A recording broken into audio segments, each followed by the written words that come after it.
All right, now to give us more perspective on this, we're being joined by Professor John Irath, who is a Senior Policy Director for the Center for Arms Control and Non-Proliferation, and also a former member of the U.S. delegation to NATO, and he's joining us live from Washington, D.C. Now, Professor Irath, this is a critical moment in this war, considering what's happening.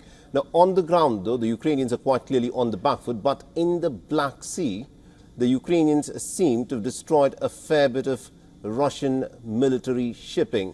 How do you think this war is shaping up? I think that the war is proceeding as it has for the past year or more. It's something of a stalemate militarily. It is not going well for Russia right now, which has made tremendous efforts to gain more territory and had very limited positive results. Certainly, the war at sea is not going well for Russia. There are reports that Russia has withdrawn all of its remaining naval assets from bases in the Crimea to make them less accessible to Ukrainians. And this escalation of rhetoric is part of what we have seen and what we've come to expect from Russia. Now, the fact that, a lot of this effort by the Ukrainians is also dependent on the aid that comes in from America, and with the American elections just around the corner, and with the possibility that Donald Trump could, of course, be in charge of the White House by, in the next 6 months, do you think Ukraine is running out of time in putting up its defenses?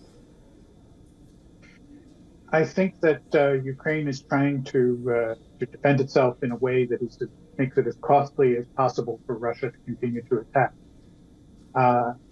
There is still very strong support in both political parties for continued assistance to Ukraine in the U.S., and that is not dependent on who wins the election in November.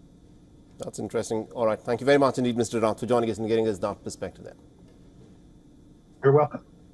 For all the latest news, download the WION app and subscribe to our YouTube channel.